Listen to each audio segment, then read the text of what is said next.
জমির সাহেব অফিস থেকে ফেরা মাত্রই তাঁর বড় মেয়ে মিতু বলল, বাবা, আজ তোমার একটা চিঠি এসেছে।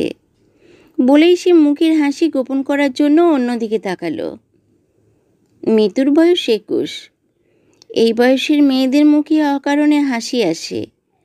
হাসি তামাশা জমির সাহেব একেবারেই পছন্দ নয়, বিশেষ করে মা বাবাকে নিয়ে হাসাহাসি।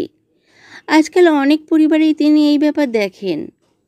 মেয়ে বাবার সঙ্গে বসে আড্ডা দিচ্ছে, খিলখিল করে হাসছে। এইসব কি?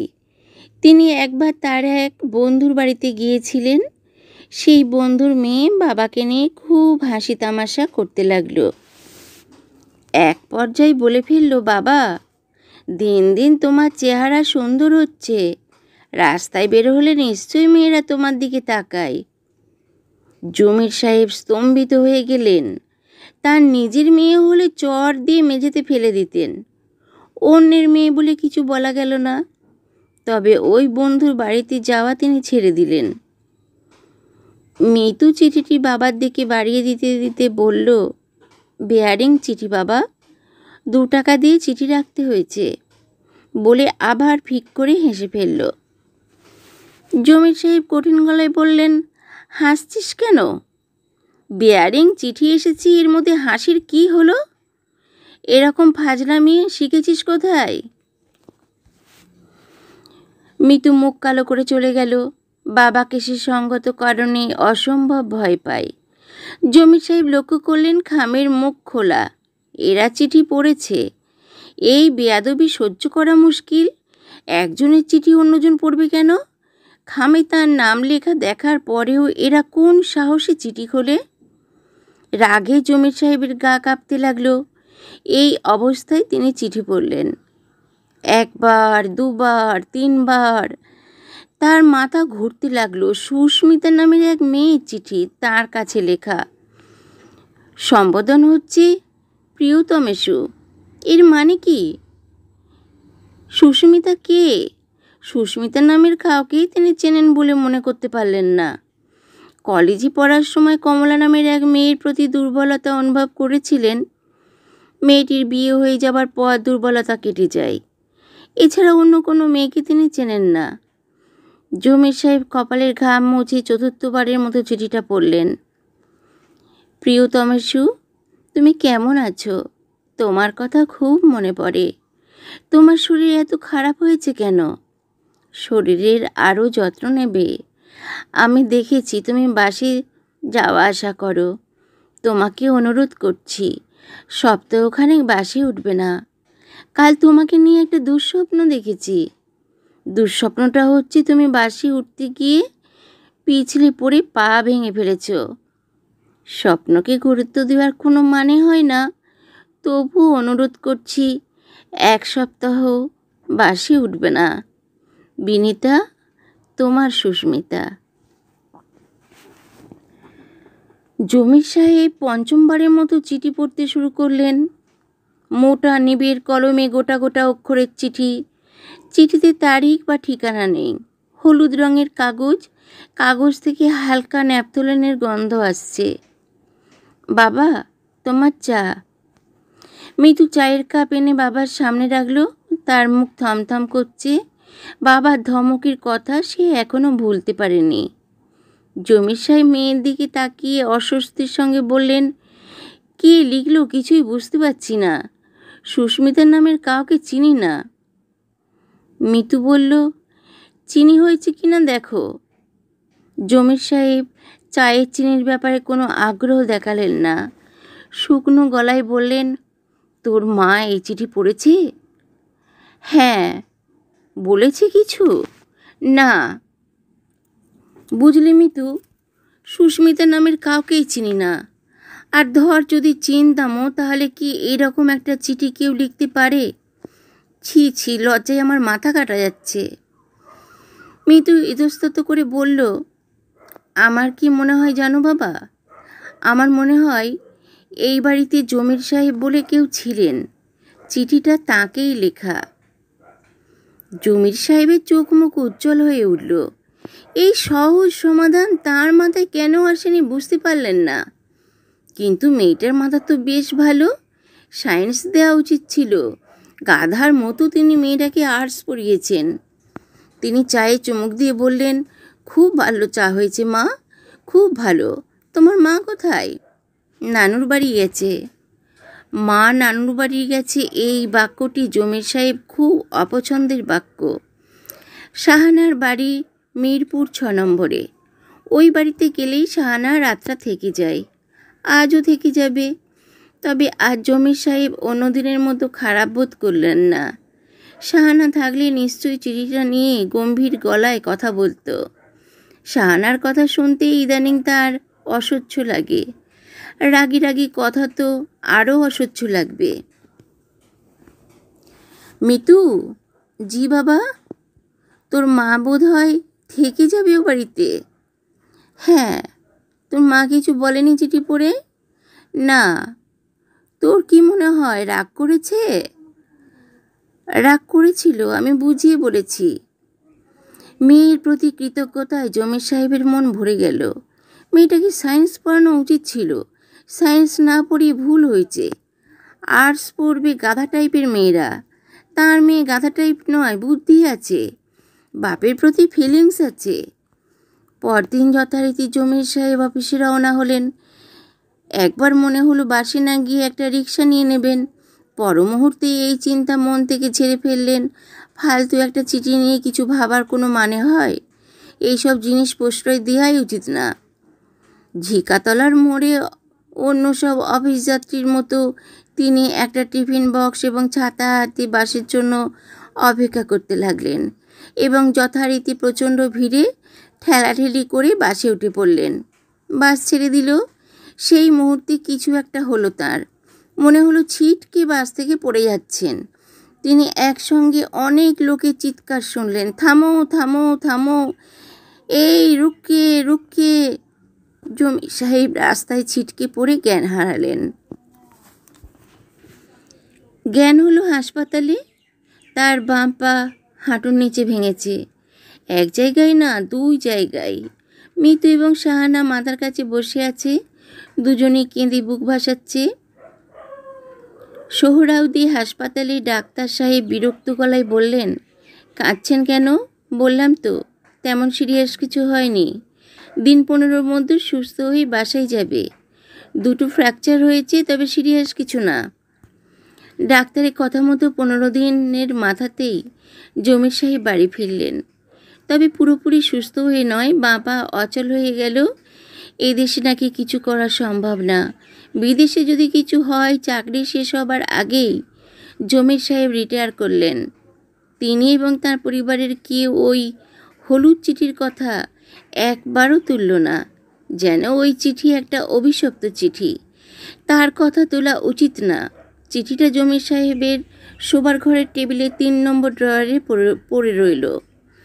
মাঝে মাঝে জমির সাহেব চিঠিটা বের করে পড়েন এবং তার অচল পায়ের দিকে তাকিয়ে থাকেন। সেই রাতে তার এক ফোঁটা ঘুম হয় না। কেমন ভয় ভয় লাগতে থাকে। নতুন বছরের গোড়াতে ঝিকাতলার বাসা উঠিয়ে উত্তর শাহজাহানপুরে সস্তায় একটা ফ্ল্যাটে তারা চলে গেলেন। রোজগার কমেছে, এখন টাকা পয়সা সাবধানে খরচ করতে হবে। নতুন ফ্ল্যাটে 2টো মাত্র শোবার ঘর। একটিতে জমির সাহেব শাহানাকে নিয়ে থাকেন, অন্যটিতে মিতু আর তার ছোট বোন ইরা থাকে। জমির সাহেবের বড় ছেলে থাকে বাসার ঘরে। একটা খাট ঘরে গাদাগাদি করে রাখা হয়েছে।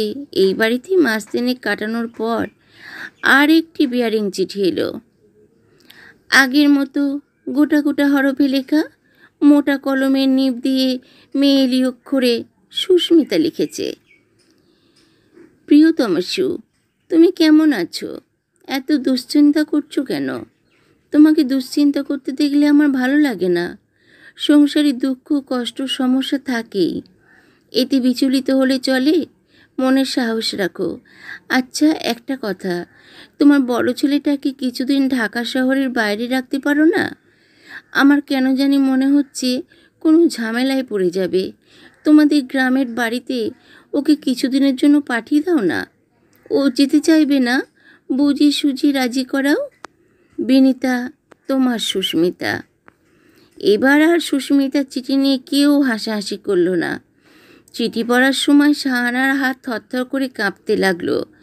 জমির সাহেব অস্বাভাবিক গম্ভীর হয়ে গেলেন। বড় ছেলে সুমনকে গ্রামের বাড়িতে পাঠানোর প্রশ্নই ওঠে না, কারণ তার বিএ ফাইনাল পরীক্ষা শুরু হয়েছে, 2টো পেপার হয়ে গেছে। তবু শাহানা বললেন, থাক, পরীক্ষা দিতে হবে না, ওকে পাঠিয়ে দাও। জমির সাহেব বললেন, দরকার আছে বলে তো মনে হয় না, চিঠি পাওয়ার পরেও তো 15 দিন হয়ে গেল। হোক 15 দিন, পাঠিয়ে দাও, আমার ভালো লাগছে না। আচ্ছা, বলে দেখো, যদি যেতে রাজি হয় তাহলে যাক। সুমন যেতে রাজি হলো। শুধু যে রাজি হলো তাই না, তৎক্ষণাৎ যেতে রাজি হলো। টাকা দিলে আজ রাতের ট্রেনেই রওনা হয়ে যায় এমন অবস্থা।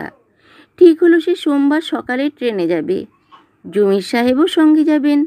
পৈতৃক বাড়ি ঠিকঠাক করবেন, জমি জমার খোঁজ খবর করবেন, সম্ভব হলে কিছু জমি বিক্রি করে আসবেন। টাকা পয়সার খুব টানাটানি যাচ্ছে। তাদের যাবার কথা সোমবার। তার আগের দিন অর্থাৎ রোববার ভোর রাতে পুলিশ এসে জমির সাহেবের বাড়ি ঘেরাও করে সুমনকে ধরে নিয়ে গেল। হতভম্ব জমির সাহেব পুলিশ সাব ইন্সপেক্টরকে আড়ালে ডেকে নিয়ে গিয়ে বললেন, আপনার ছেলের বিরুদ্ধে মার্ডার চার্জ আছে। 7 দিন আগে 4 জনে মিলে খুনটা করেছে। Cold blooded murder. আপনার ছেলে এই 4 জনের একজন। আপনি বুঝিয়ে সুঝিয়ে ছেলেকে রাজসাক্ষী হতে রাজি করান। এতে আপনারও লাভ, আমাদেরও লাভ। না হলে কিন্তু ফাঁসি টাসি হয়ে যাবে। পলিটিক্যাল প্রেশারও আছে। সুমন রাজসাক্ষী হতে রাজি হলো না। দীর্ঘদিন মামলা চলল, রায় বেরোতে লাগলো 2 বছর। 3 জনের 7 বছর করে সশ্রম কারাদণ্ড, 1 জনের ফাঁসি। সেই একজন সুমন। অন্য 3 জন ছেলেটাকে ধরে রেখেছিল। খুন করেছে সুমন। ধারালো খুর দিয়ে রক কেটে দিয়েছে। 5 বছর কেটে গেছে। পরবর্তী বেয়ারিং চিঠিটা এলো 5 বছর কাটার পর। এই 5 বছরে জমির সাহেবের সংসারের বড় রকমের ওলটপালট হয়েছে। 2 মেয়ের বিয়ে হয়ে গেছে। মিতুর বিয়ে হয়েছে কৃষি খামারের এক ম্যানেজারের সঙ্গে। সে স্বামীর সঙ্গে গোপালপুর থাকে।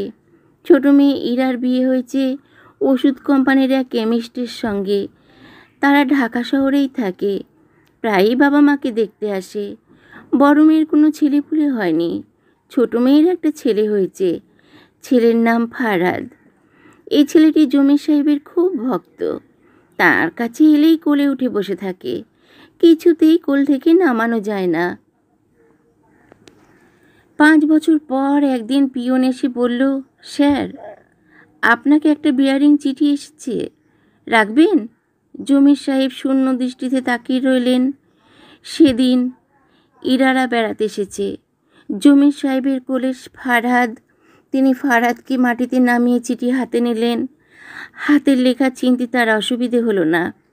সেই হাতের লেখা, সেই ন্যাপথলিনের গন্ধ। পিয়ন বলল, 4 টাকা লাগবে। জমির সাহেব একবার ভাবলেন, বলবেন চিঠি রাখবো না। তিনি তা বলতে পারলেন না। যন্ত্রের মতো পকেটে হাত দিয়ে টাকা বের করলেন। চিঠি পাঞ্জাবির পকেটে রেখে দিলেন। কাউকে কিচ্ছু বললেন না। তার বমি বমি ভাব হলো, মাথা ঘুরতে লাগলো। রাতে তিনি কিছু খেলেন না। ইরাদির আশা উপলক্ষে ভালো মন্দ রান্না হয়েছিল। তিনি কিছুই মুখে দিলেন না। ইরা বলল, বাবা, তোমার কি হয়েছে? তিনি ক্ষীণ স্বরে বললেন, কিছু হয়নি, শরীরটা ভালো না। রোজই তুমি বলো শরীর ভালো না, অথচ একজন ভালো ডাক্তার দেখাও না। একজন ভালো ডাক্তার দেখাও বাবা।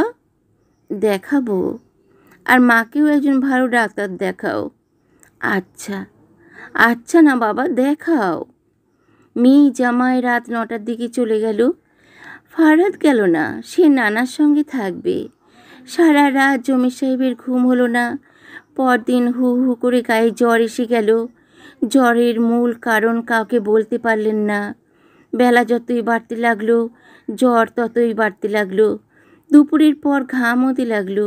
ইরা হতভম্ব হয়ে বলল, বাবা, চলো তোমাকে ক্লিনিকে নিয়ে ভর্তি করি। আমার কিছু ভালো লাগছে না। তুমি এরকম ঘামছো কেন? হার্টের কোনো সমস্যা না তো? জমির সাহেব ক্ষীণ স্বরে বললেন, চিঠি পেয়েছি। চিঠি পেয়েছি মানে? কার চিঠি? বেয়ারিং চিঠি। এরা দীর্ঘ সময় চুপ করে থেকে বলল, কি লেখা এবারে চিঠিতে? চিঠি পড়িনি। পড়ে দেখো, না পড়ে এরকম করছো কেন? হয়তো এবার কোনো ভালো খবর আছে। জমির সাহেব কাঁপা গলায় বললেন, ভয় লাগছে রে ইরা। ইরা চিঠি খুলে অত্যন্ত গম্ভীর হয়ে গেল। আনন্দের সেই চিঠি দেখালো। যারা দেখলো প্রত্যেকেই গম্ভীর হলো। কারণ চিঠিতে কিছু লেখা নেই। সাদা একটা পাতা, শেষে নাম সই করা, বিনীত তোমার সুস্মিতা। এই সাদা একটা পাতা, শেষে নাম সই করা, বিনীত তোমার সুস্মিতা। এই সাদা না লেখা অংশে কি বলতে চাচ্ছে সুস্মিতা? কে সে? কেনই বা সে চিঠি লেখে? আবার আজ কেনই বা লিখল না? শ্রোতা বন্ধুরা, গল্পটা এখানেই সমাপ্ত হলো।